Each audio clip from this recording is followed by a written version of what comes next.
When Emma got divorced, she had to go back to her mother, but now she was not alone, but with her daughter Mia, who was a year and a half old.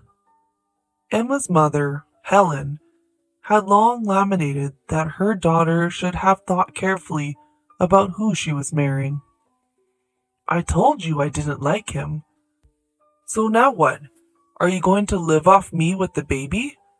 And your hubby is so sly he ran off and left you nothing?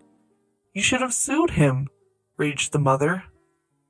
Emma only sighed quietly and tried to justify herself, convincing her mother that she would not be a burden all her life. She would just live a little until her daughter went to kindergarten, and then she would go to work and everything would be fine. In order to go to court, I need money for a lawyer.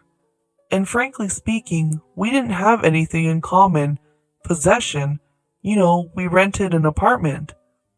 So it's useless. But it doesn't matter. I can survive without him. May God judge him. But Helen could not be so easily pacified and was still very dissatisfied. Until you go to work, I have to support you and Mia too. My lord, I'm so tired. It's all on me. And your grandmother. When will I finally get some rest? In fact, the grandmother didn't really bother Helen much. Yes, she was old, but she still moved around on her own. She cooked for herself and cleaned her house, even though it was not a small one. In fact, the grandmother asked her daughter only to buy groceries and medicine, but even this irritated Helen. The grandmother's name was Margaret, and she was the only person who supported Emma after her divorce from her husband. Emma's older sister, Rachel, called her a fool and said that she should have found a well-to-do man. The grandmother consoled Emma. It's okay, my dear granddaughter. Everyone makes mistakes. Love is such a thing that you can never predict how your life will turn out. Do you think you're the only one? No, there's plenty of them. Your mother made so many mistakes in her youth, even before your father. And I told her, and advised her, and scolded her, but all to no avail. She's moralizing you, but once ago she made mistakes too. And most importantly, look what joy you have. Mia is such a happiness. Is it possible to say that you made a mistake? No way. Grandma loved when Emma and Mia came to visit her. While Emma cleaned, she played with little girl. And in the evening, Emma and Grandma would drink tea with strawberry jam and talk about everything. Emma was never so close to her mother. And then the grandmother fell ill with pneumonia. Helen was visiting her mother herself at first, but then Emma offered to help, especially since she had a lot of free time. And the half-hour walk to Margaret's house was a fresh air walk with her little Mia. Of course, Helen was glad. She was very tired of the daily visits to her sick mother, who especially now had to be really looked after. Margaret was the happiest of all with their visits, as Helen was constantly shouting and being rude to her. For about a month, Emma visited her grandmother every day.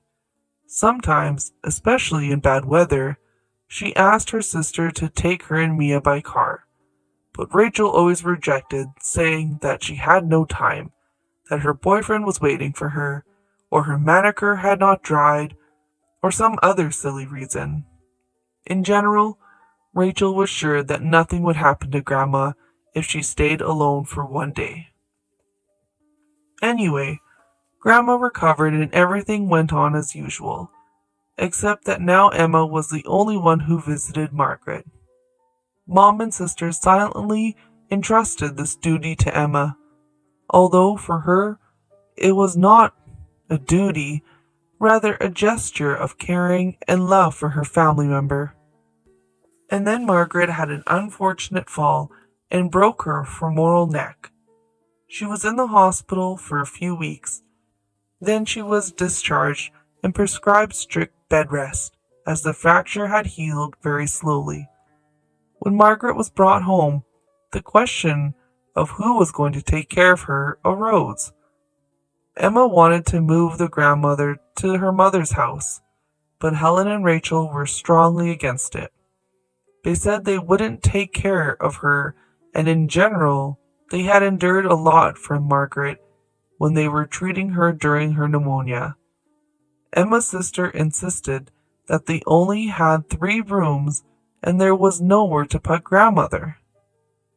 Emma was looking from her mother to her sister in confusion, and then said pitifully, "Do you want her to be alone? What's wrong with you? She is bedridden. Can we leave her, mother?" "If you feel so sorry for her, then you move in with her. I think it's a good idea. You don't work and stay at home.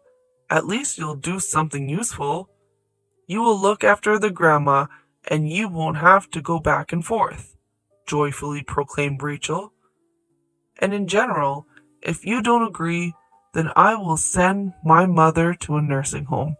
There are doctors and nurses there, and they will provide much better care than we will," looking intently at Emma, Helen added. Of course, Emma could not allow this to happen and agreed to the move, to the great pleasure of Rachel and Helen. When Grandma found out that Emma and Mia were moving in together, she cried. But Emma immediately tried to reassure her. "We are all very anxious and worried about you. Mom wanted you to move in with her, but I think it would be more comfortable for you to stay at your home. That's why I offered to move in with you. So don't worry, everything will be fine." Emma lied about her mother because she wanted the elderly woman to think that they all cared, not only Emma. But Margaret knew her daughter very well and was sure that Emma was not telling the truth so as not to upset her. So Emma and Mia began to live at her grandmother's house. Emma was better off here than at her mother's home. No one chided for her not being able to arrange her personal life here. Once a month Helen came to visit her mother, and Rachel did not come at all. She was arranging her personal life. As time passed, Margaret recovered little by little, and was finally able to move slowly around the house. Emma had already found a garden for Mia and began looking for a job. But again misfortune knocked on the door. Margaret suddenly had a stroke. Fortunately, she received first aid in time, and she survived it in her right mind and memory, but her hands were shaking very badly, and she couldn't walk properly. Now she needed help more than ever, and Emma called her mother. "Mom, it's a hopeless situation right now. We need to take Grandma to our place. I have to go to work, and I won't be able to sit with her 24 hours a day. And there's always someone at your house, so we'll all keep an eye on her and we'll make it work." But her mother reacted very negatively to the situation. "No, that's out of the question. If you're going to go out to work, let her sit and wait for you. And to be honest, I don't understand why you have to go to work right now. Sit with her, live on her allowance. What's wrong with you?" After such a rude answer, her mother turned off her cell phone, and Emma could not stand it and cried. She did not understand why the elderly person was treated so badly. When she calmed down, she looked into her grandmother's room. She thought she was asleep, but the elderly woman was awake and said, "I'm so sorry you have to take care of me. I know I'm a burden to everyone, and no one needs me but you." Emma tried to explain that everyone loves her, and she was just looking for a better solution to make everyone comfortable and happy. But the grandmother immediately stopped her with a shaking hand. "I heard you talking to your mother. I was awake." But I know very well that your mother is like without that. She never bothered to help other people, always thinking of herself. I know perfectly well that she can't stand me and won't do anything to make my life easier. You are the only one who treats me with such kindness and love, and it even breaks my heart." Emma did not know what to answer and just stroked her shaking, wrinkled hand, and after a few minutes, the old lady said that she would not allow Emma to be left with nothing after her death. She would do everything so that she did not depend on her mother and sister. The next morning, the grandmother told Emma to invite a notary public. "Why? You don't have to think about it now. Everything will be all right with me. Mom and Rachel will never leave me in trouble. I'm sure they'll never do anything bad to me. Honey, there you go to check on that when I'm gone. I won't have any peace in the other world if I don't take care of everything now. Do as I say, and then my soul will be at peace." Emma complied with her grandmother's request. She was willing to do anything to keep her from getting her nervous. 2 months later, Grandma was gone, and the thing she had feared happened. As soon as the family buried the elderly woman, Helen immediately inquired about her will, and quarrels and scandals began. Now Helen and Rachel had enough time to come to Margaret's house and make a scene. "You think I'm going to let you have everything? I'm entitled to an inheritance too, and I was counting on it." Rachel wrung her hands with improper anger. "Emma, come to your senses. We are a family. You shouldn't have done that. In fairness, my mother's inheritance should have gone to me, and I would have divided it as I saw fit. Tell me, how did you manage to turn this all around? Did you scare her that saying that you'd leave if she didn't leave you the house? Or maybe you did nothing but slander me and Rachel," said Helen disgruntledly.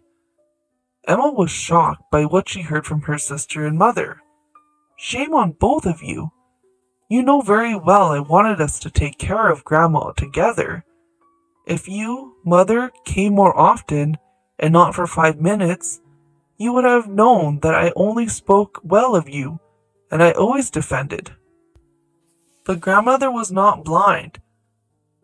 She saw perfectly well that both of you didn't care about her, and now you are accusing me of something terrible?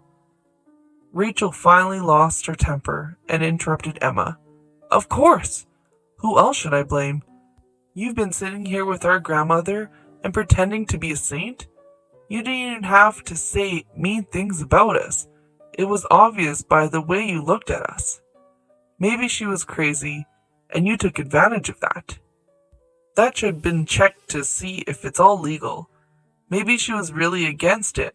Maybe you made her do it. After all, she knew she had another granddaughter and a daughter, and I'm sure she wouldn't have forgotten about us. It's all your fault." Emma suddenly calmed down, because she realized that her every word would be twisted.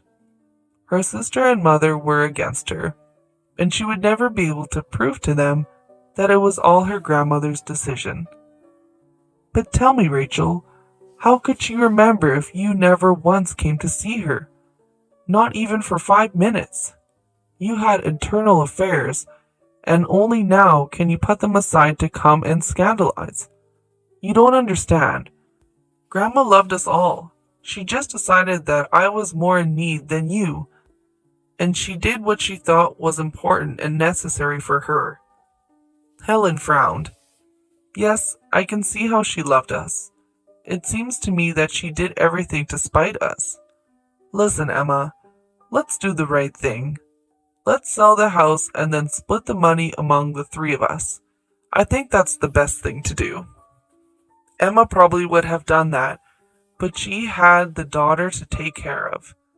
"Yes, Mother, I will do the right thing. Just the right thing for me and Mia, not for you. No one in this world needed me and my daughter. Only my grandmother worried about me. And now, thanks to her, I have a house where I will always be the owner, and no one will tell me that I'm living off someone and that I am foolish and worthless. I'm not going to sell this house. It will remain my and my daughter's home." Time passed. Helen tried to contest the will, but she was unsuccessful. She could not prove that she also took care of her mother, because all the witnesses confirmed that Emma was the only one who was with the elderly woman all the time and took care of her. After the trial, her mother and sister stopped communicating with Emma, considering her a mean traitor. Emma didn't regret it. She was just sad that her mother and sister turned out to be so mean and greedy. Someday her mother might need help, and for some reason, Emma was sure that Rachel would unlikely take care of her. Maybe then she would realize what it meant to be alone without support.